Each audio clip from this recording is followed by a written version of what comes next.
el otro con una ya trayectoria, interesado de toda la vida en estos temas, y han colaborado con otros académicos en la elaboración de un libro que comienza a ser trascendente por el tema, por los intereses que han surgido en últimas épocas en esta y en otras instituciones. Así que vamos a pedirles que nos presenten este libro. El título del libro es Investigación y construcción de la economía social desde la epistemología del sur. Y le doy la voz en primera instancia a la doctora María Elena Álvarez Bulla. Muy bienvenida, gracias por estar aquí. Adelante, por favor. Muchas gracias. Para mí siempre es un gusto regresar a esta casa abierta al tiempo, a la UAM, a la Universidad Autónoma Metropolitana, que ya sabemos, ahora lo ratifican algunas de estas instancias que se dedican a calificar universidades, pues es una de las mejores universidades que tenemos en nuestro país.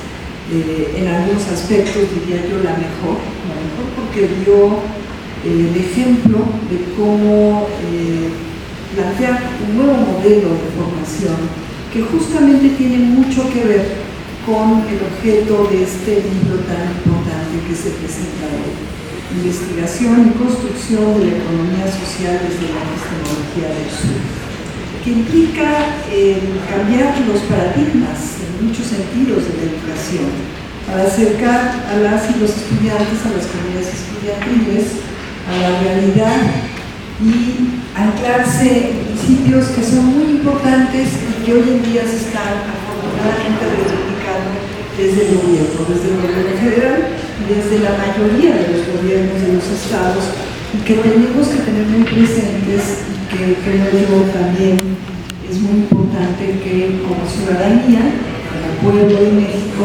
tengamos como guía para ir manteniendo una actitud bien fincada en ellos, crítica, siempre constructiva, de cómo se va avanzando en el país en esta economía de base social, aunque David dice que es personal, esto es social, habrá que pensar por qué, y además anclada también en una epistemología del sur. Esto quiere decir en un sentido afín y anclado a lo que el presidente, el expresidente, el licenciado Manuel López Obrador, por ejemplo, para el caso de México, llamó el humanismo mexicano, es decir, que esté anclado en nuestra realidad histórica, en nuestra realidad hecha de muchas culturas, no solamente una cultura, muchas culturas ancestrales.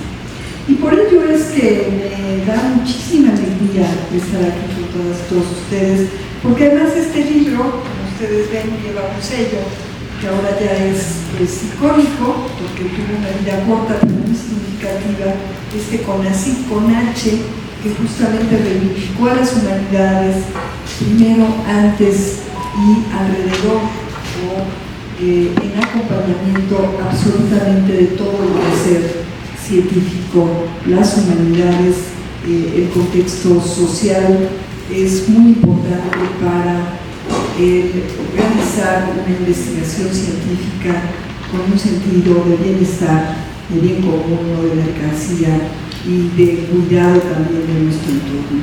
Entonces este libro nace desde ese concepto, desde este contexto del primer gobierno de un régimen que se ha llamado la Cuarta Transformación, un régimen de transformación profunda de la vida pública de nuestro país, en el contexto de la reconstrucción o también transformación del Consejo Nacional de Ciencia y Tecnología, en el Consejo Nacional de Humanidades, Ciencias y Tecnologías, que postuló, entre otras muchas cosas, la importancia de lo que aquí se plantea, de generar una investigación más allá de la individualidad, más allá de la competencia ultranza, más allá de este aislamiento en el cual muchas veces se ha promovido el trabajo de investigación.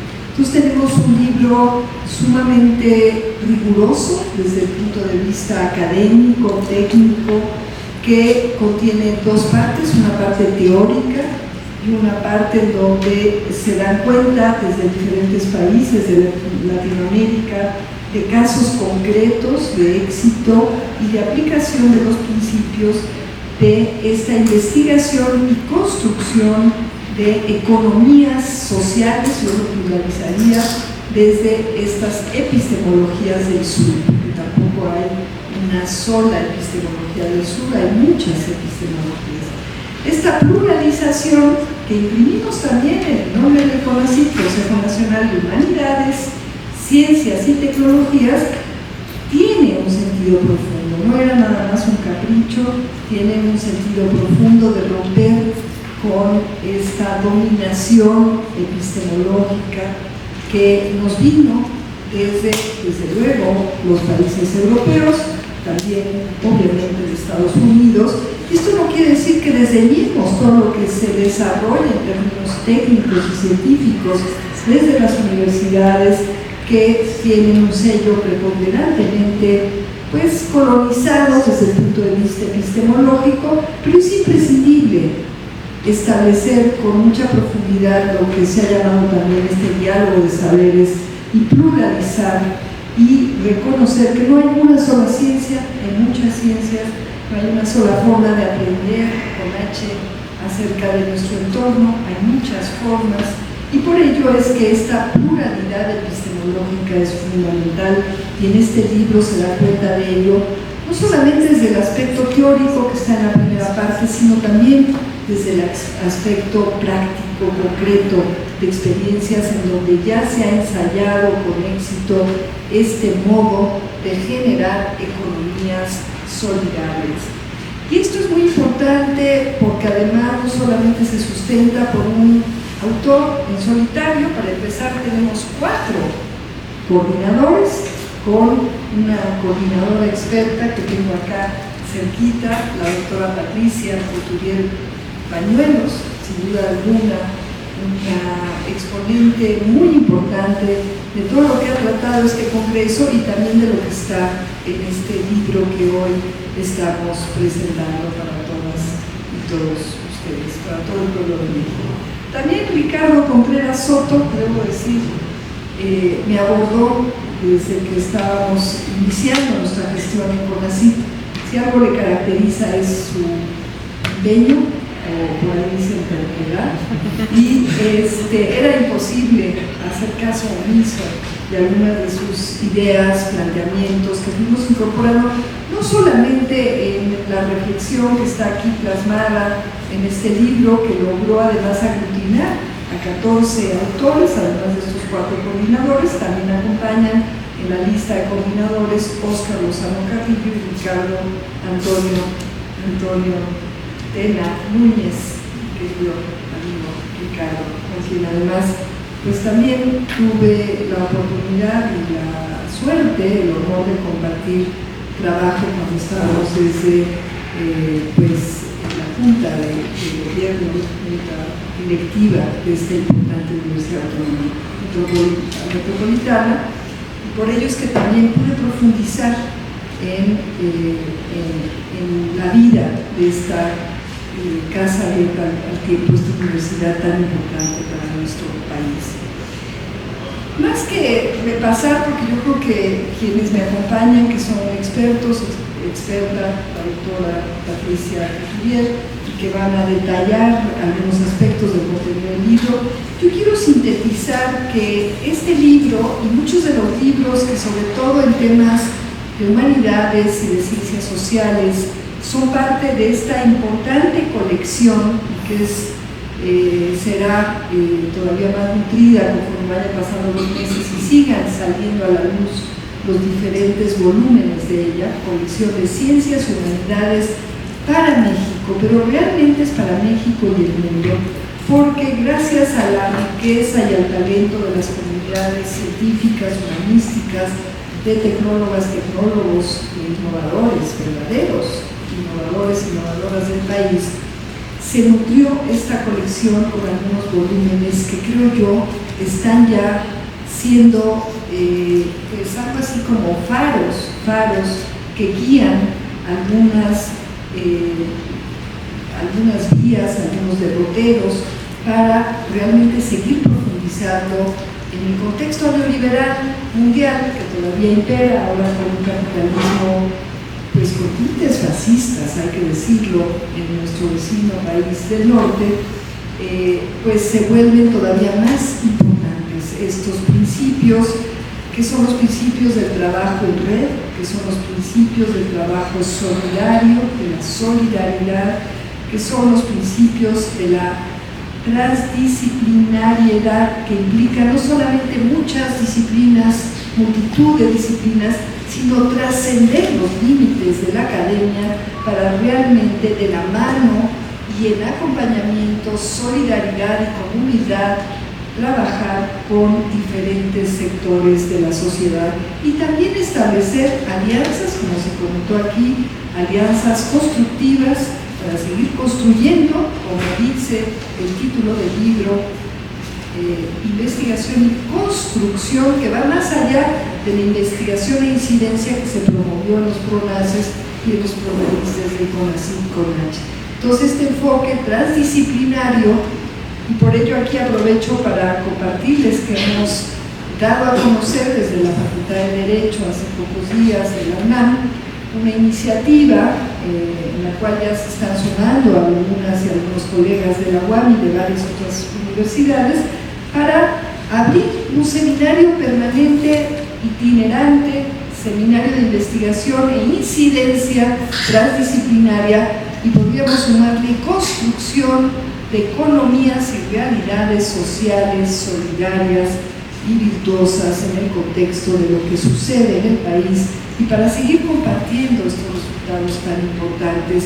El CIT, por ahí les invito a que se adueñen, porque la idea es que sea un seminario en el cual cualquier colega, estudiante, ojalá estudiante que está muy motivado por establecer cercanía de diálogo, de conversación profunda con las comunidades estudiantiles, que siempre van adelante de quienes ya somos estudiantes, porque mi padre, que era científico, siempre decía, además de que la ciencia siempre está a favor de las causas nobles, que un investigador, una investigadora que realmente lo es, siempre está aprendiendo. Entonces siempre somos, y él decía, cuando le preguntaban a qué se dedicaba, decía, pues un humilde estudiante de fisiología, ¿no? Siendo investigador.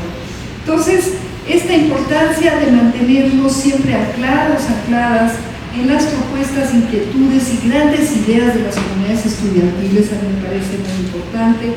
Las alianzas con el gobierno, desde las academias, y sí, economía sí, desde luego, pero no a costa del ambiente, no a costa del bien común, no a costa del entramado y de la base comunitaria que es tan importante para que nuestro México no se desintegre y para que sea la composta, este tipo de economía solidaria de la soberanía nacional, y no a costa de las personas. Por eso es que la H siempre debe de ir mayúscula al frente y acompañando cualquier tipo de investigación, indagación científica, desarrollo tecnológico y también desarrollo económico.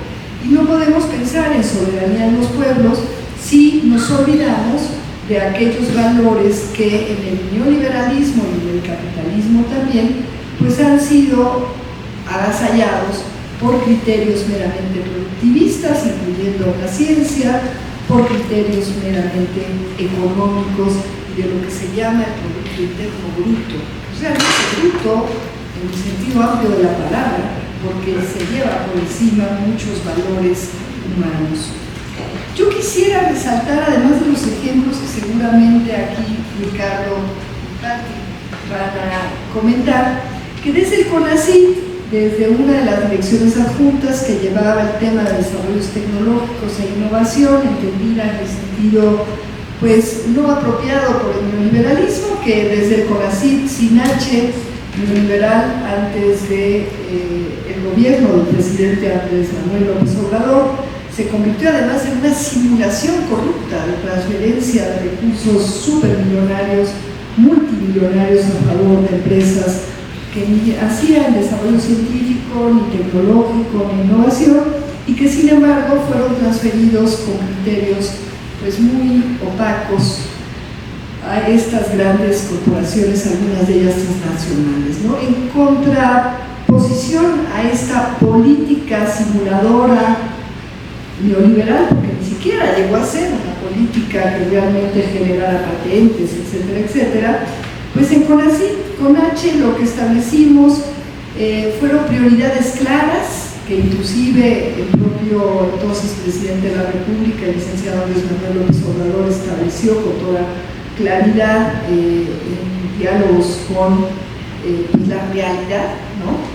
Y ahí surgieron algunas iniciativas que acompañaron a iniciativas del gobierno federal, como aquella de ir transitando a una agricultura ecológica sin insumos tóxicos como el glifosato.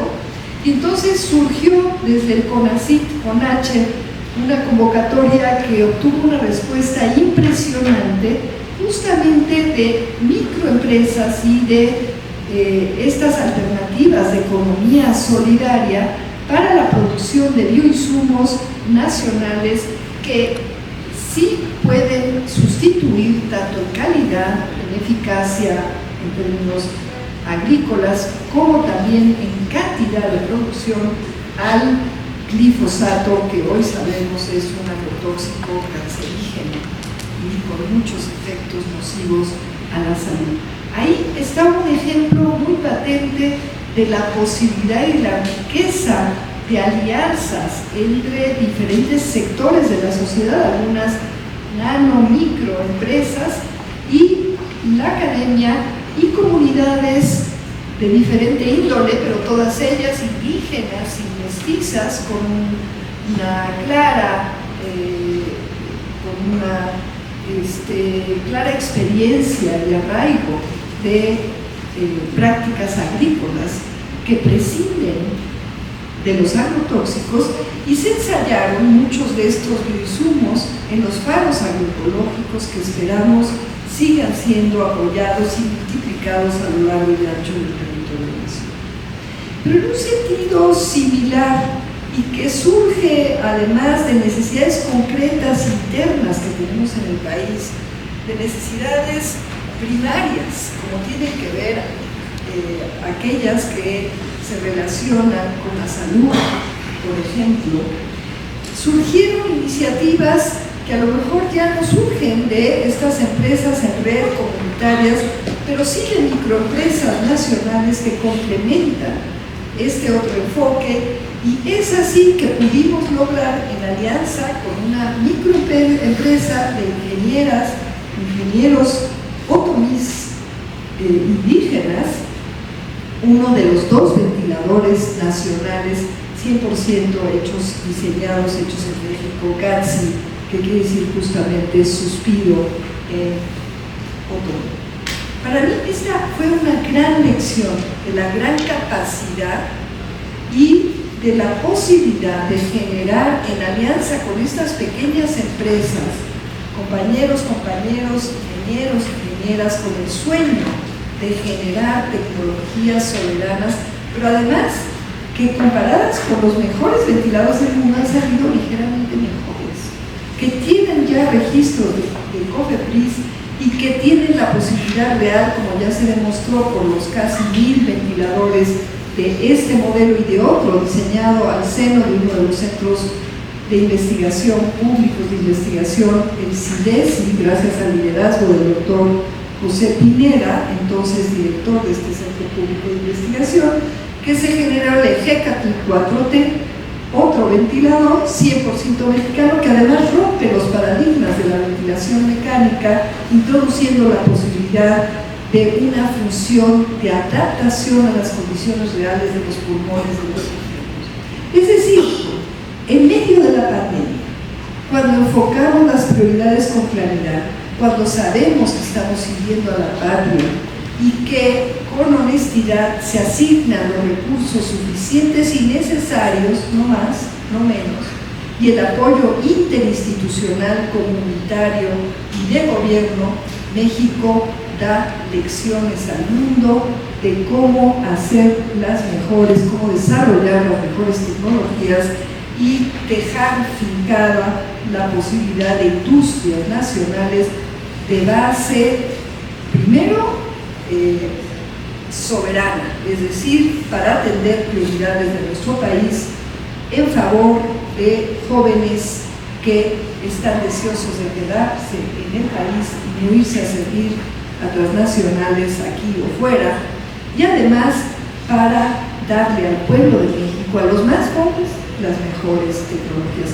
Ese es un ejemplo de escalamiento de lo que se puede lograr cuando se tiene esa claridad, cuando se actúa con honestidad, con un liderazgo como el entonces presidente, y confiamos que este tipo de iniciativas, ahora con la doctora Claudia Sheinbaum, quien además es ingeniera y científica, pues sigan dando muestras al mundo de lo que se puede hacer, además que paradójicamente, dada ahora la política norteamericana, pues es un momento también de mirar hacia adentro, de fortalecer nuestras comunidades, de construir estas economías solidarias, bien fincadas a nuestros principios, que, repito, no deben de olvidarse jamás, y que eso es muy importante tener presente, que podemos generar economía solidaria y también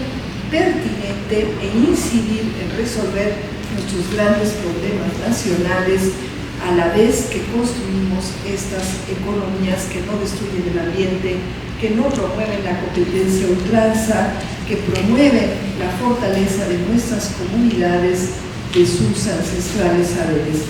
Y bueno, la vacuna patria, que es una realidad que quedó terminada el sexenio pasado, es a una escala ligeramente mayor, porque la empresa que ahí participó ya no es tan pequeña, es más grande, es mayor, porque además es de gran prestigio internacional, previamente por la producción de vacunas de uso veterinario. Pero lo que yo quería dejar aquí, para ya dar pie a escuchar a Pati y a Ricardo, que nos ilustre más allá de lo que ya aprendimos en el libro, estoy segura, que estas posibilidades de construcción de economías sociales, solidarias, se pueden engarzar también con estas posibilidades de alianzas muy virtuosas, transdisciplinarias entre la academia y empresas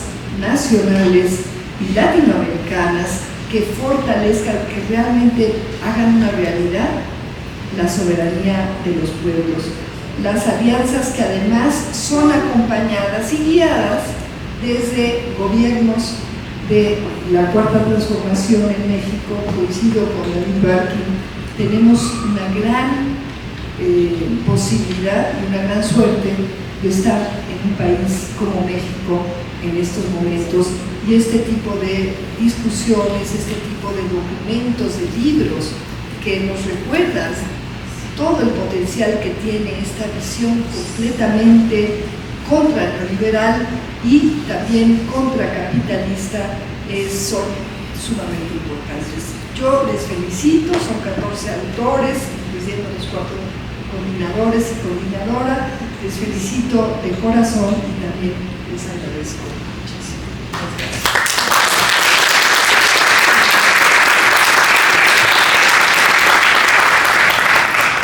Al contrario, muchas gracias.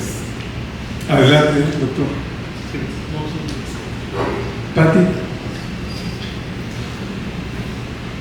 Sí, bueno, yo estoy muy orgullosa y muy contenta de estar en esta mesa, en la presentación de este libro, con la doctora Marilena Álvarez Muñoz, de verdad, muy agradecida porque durante su gestión en CONACYT tuvimos mucha relación, mucho apoyo, y eso se agradece muchísimo para siempre. Eso se quedará en nuestros corazones siempre. Muchas gracias, Marilena.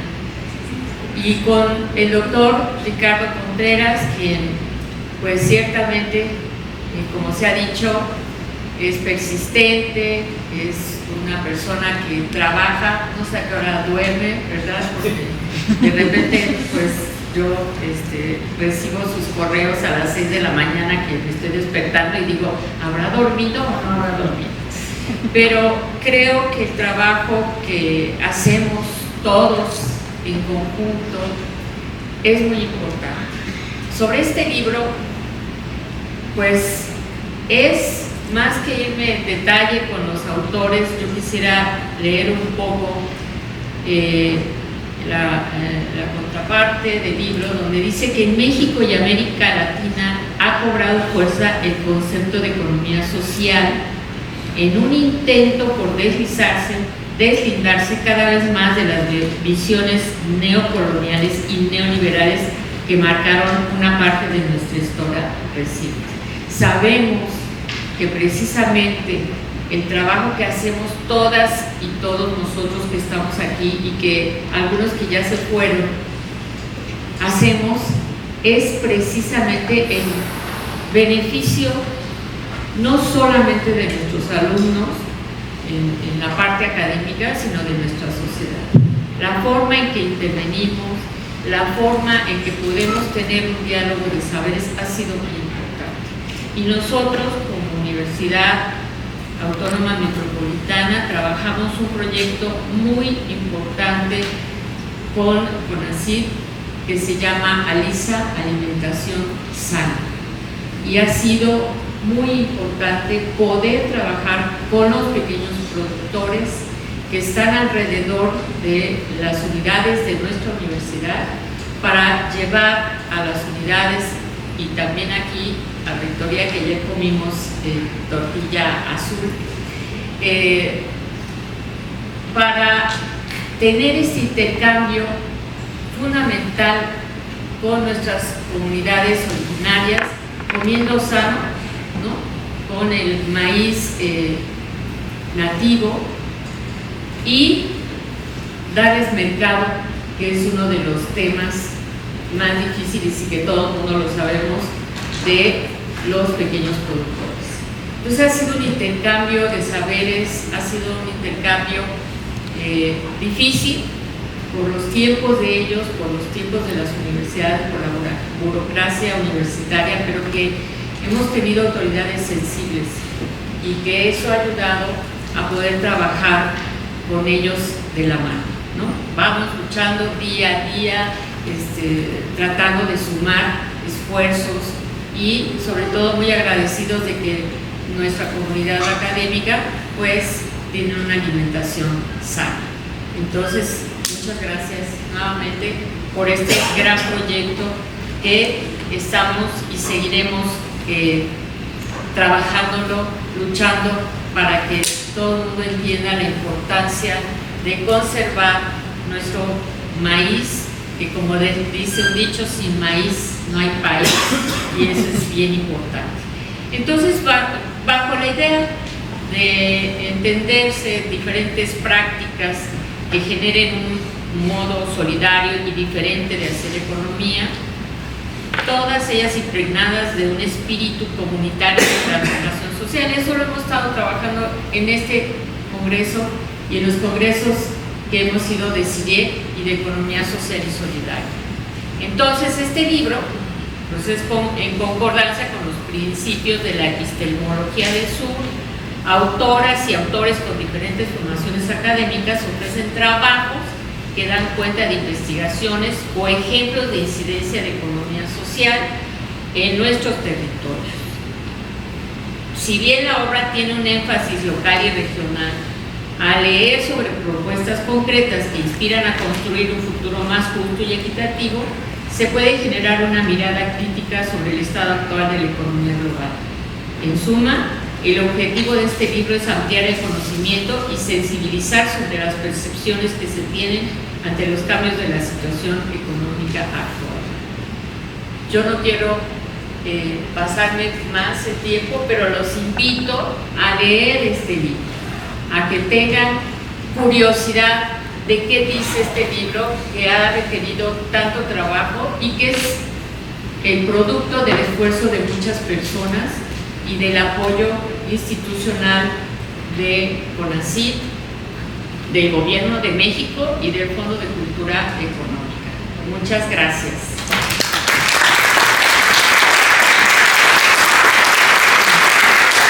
Al contrario, Pati, muchísimas gracias. El tiempo se nos fue, pero yo quiero tomar unos segundos para decir que Pati coordina una red que nació hace muy poco, que tiene muy poquitos años y que pasó de 2, 3 investigadores a casi un centenar. Y actualmente tenemos, yo diría, una de las redes de economía social y solidaria más importantes, más sólidas, más plurales, más interdisciplinarias. Vamos, yo soy físico-matemático del país. Entonces, muchas gracias a los presentes, gracias Pati. Y vamos a dar paso a la última intervención. Ricardo, adelante, tienes la voz. Gracias.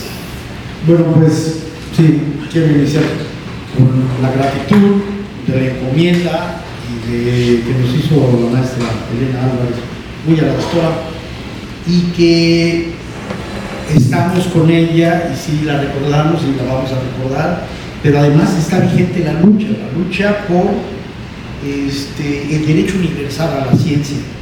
Este derecho se estuvo peleando, se está peleando, se debe de seguir peleando para que las ciencias lleguen a toda la población, a todas las gentes, a todos los estados. Esta es una de tantas luchas que se encabezó la doctora. La segunda es la defensa y la recuperación del maíz criollo, que ya hizo mención, y también contra el glifosato.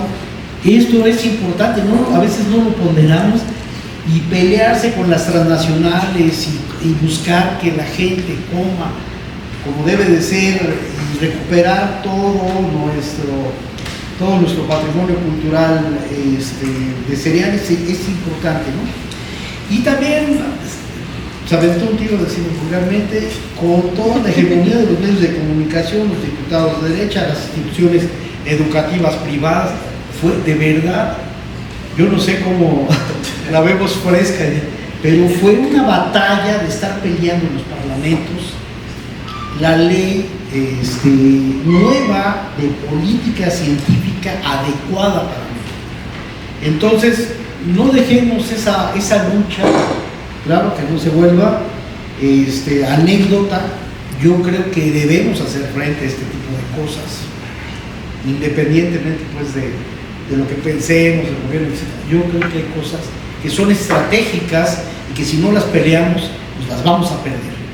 Bueno, agradezco también a Fernando Cruz, que es nuestro gente que nos estuvo revisando y es el que se llevaba también, bueno, estar ajustando y todo lo demás, y con Horacio Chavira. Entonces, les agradezco a los trabajadores que nos ayudaron a concretar.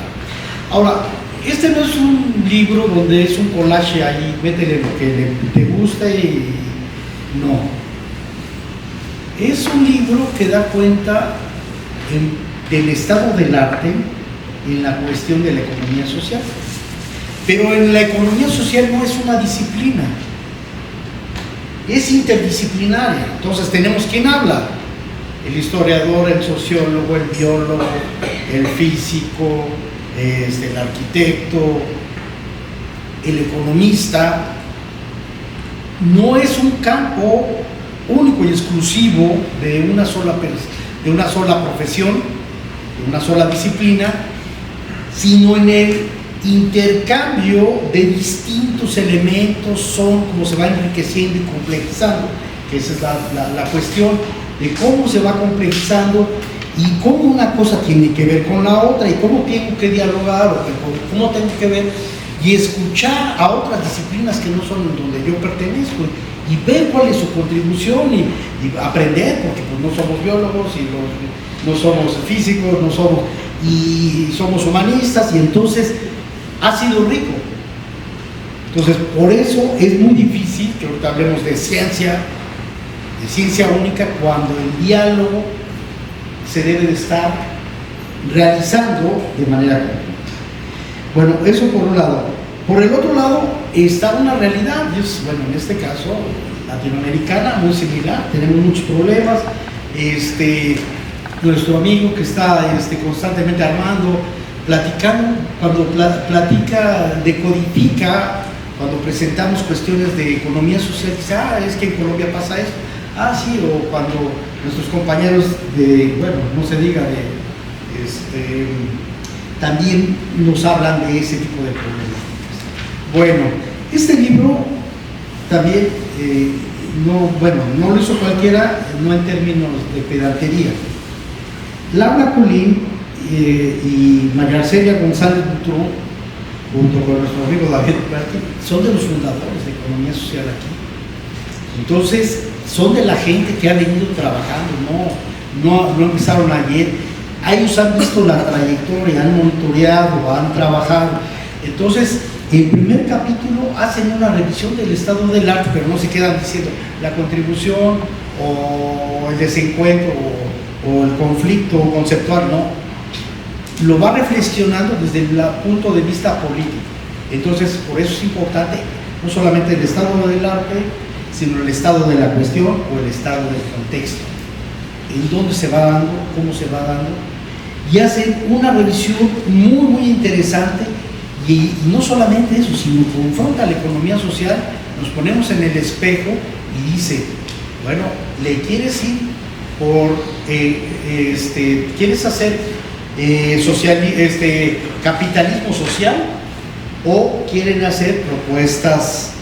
Y nos ponen dilemas que son presentes, están presentes en la economía social.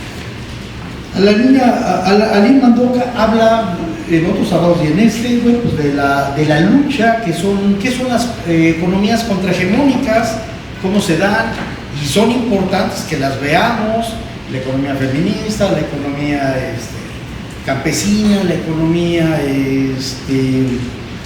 las distintas economías, para empezar a reconfigurar, claro, tampoco no es un collage, esto se va dando en el capitalismo, ¿no?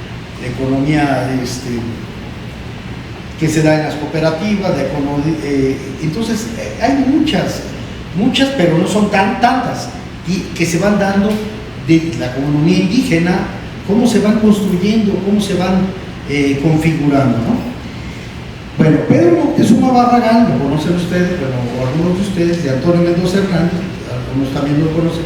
Pedro Barragán es uno de los luchadores del agua y ha sido uno de los luchadores históricamente de las luchas urbanas, de las colonias populares. Entonces, él también escribe con la sensatez, con la lucidez, y hace un estado del arte desde otra perspectiva y nos permite ir viendo, configurando, porque todavía es complejo entender el caso de México. Bueno, María Lorena Pérez y Arturo Argueta Villamar, uno es biólogo, el otro es antropóloga, excelente, y empieza a hablar de los diálogos de saber. Todo el mundo habla del diálogo del saber, y luego no es cierto, es una disimulación, porque finalmente el director dice la verdad, o el funcionario no. ¿Dónde están las partes? ¿Dónde está la interculturalidad? ¿Cómo se van dando los diálogos? ¿Qué disposiciones? Y sobre todo, con los saberes indígenas, porque traemos un prejuicio muy grande, europeo, donde subestimamos, nomás hizo ciencia en Europa y en Estados Unidos, y aquí pues no hay, quién sabe qué sea, y bienvenido, y afortunadamente se están revelando cosas muy interesantes al respecto. Bueno, estamos aquí en el robo de los saberes indígenas, y hay una discusión muy rica sobre la lucha por el reconocimiento. Tenemos que luchar por el reconocimiento de los saberes indígenas y también de la popularización del conocimiento. Por decir popularización, no estoy diciendo que se baje de nivel, sino que sea lo que habíamos señalado antes, el derecho universal, que casi se manejen todos, que la ciencia sea una base referencial, lingüística, del imaginario colectivo que permita construir cosas en la sociedad. Y luego viene, bueno, esto lo trabajó Ricardo Antonio Tena, Felipe Heredia, y luego Vivir Sabroso, fíjate que está muy interesante, el buen vivir, bueno, pues hay una versión muy interesante colombiana, de desarrollo afrocolombiana, y empiezan a platicar un poquito de cómo sería este vivir sabroso, y lo trabaja José Luis Rivera, Citlali, Berenice y Héctor Armando Navarro, nuestro compañero colombiano, ¿no? Bueno, hay algo que yo escribí, bueno, aparte, sobre la administración social. No podemos llevar la administración gerencial a la economía social, tiene que ser otra administración, entonces tiene que ser colectiva, tiene que ser por asamblea, tiene que ser... Entonces esto es importante y es un área que ha generado los estudios críticos en administración, que son muy famosos y que también, bueno, nosotros los de acá estamos participando.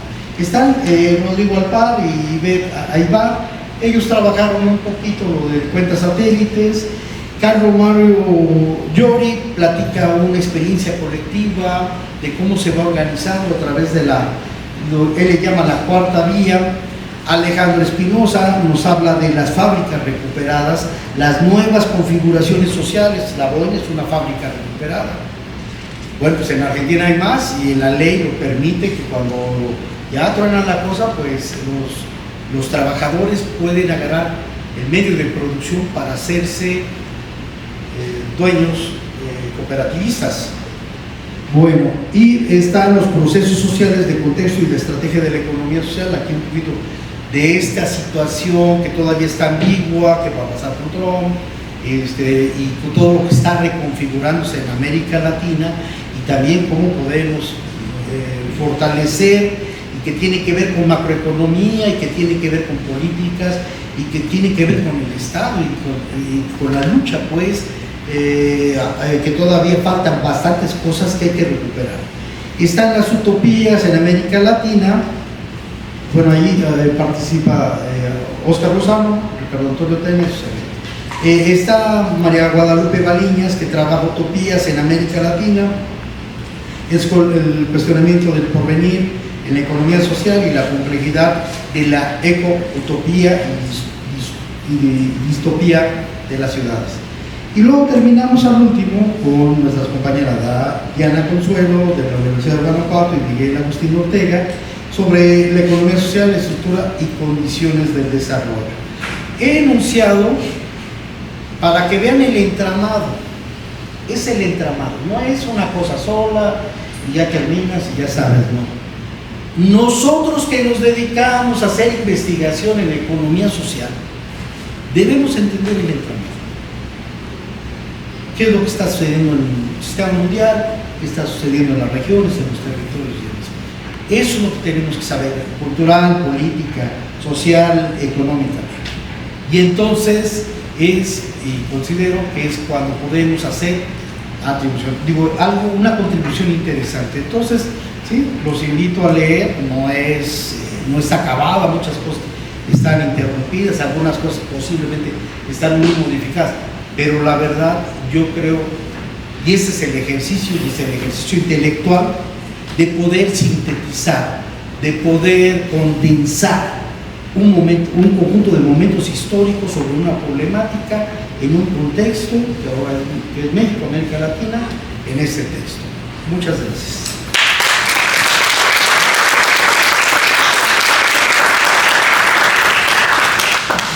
Vamos atrasados, pero yo quisiera dar unos minutitos, un par de minutitos para alguna intervención de todos.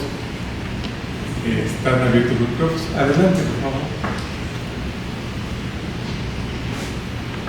Hola, buenas tardes. Mi nombre es Sheila Portillo, de la Universidad Autónoma de Guerrero.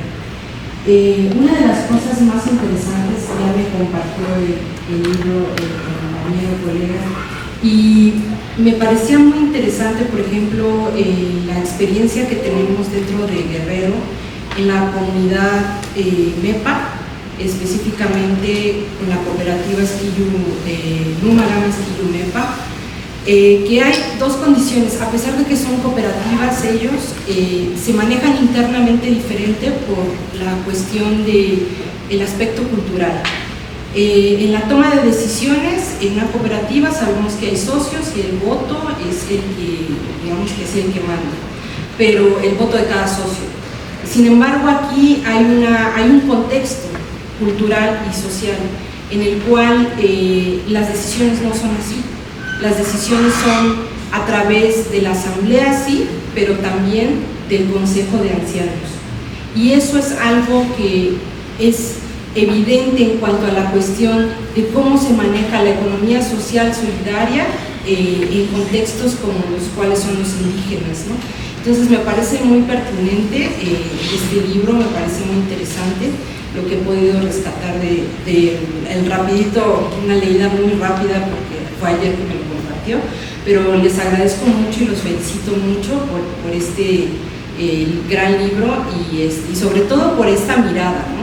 Esta mirada sobre lo que a veces parece solamente el discurso, pero que en realidad no se lleva a un proceso más allá de darle visibilidad, ¿no? a este encuentro de saberes, a esta diversidad y el romper ese paradigma, ¿no? Ese paradigma en la ciencia, ¿no? Que es sumamente importante porque es la reconstrucción de la memoria histórica también de nuestra cultura. Bueno, muchas gracias. Gracias. Muy bien,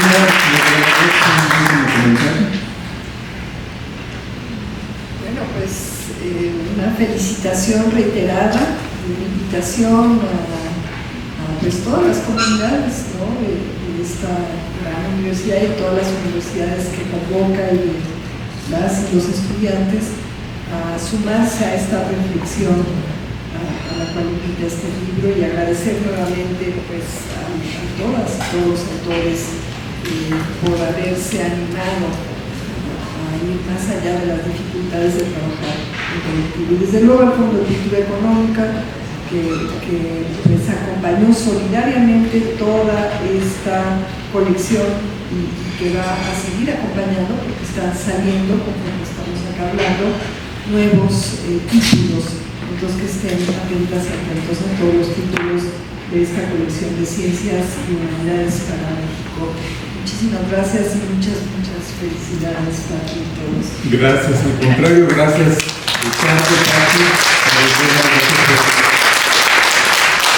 Vamos a dar 2 minutitos y regresamos a la relatoría. Por favor, 2 minutitos vamos a despedir a los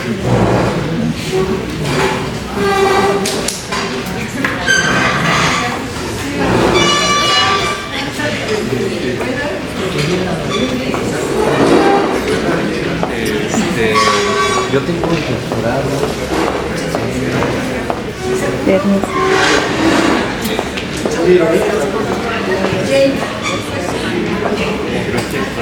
Doctor, buenas tardes. Ahora, ¿cómo la pago? Ya lo vas a pagar.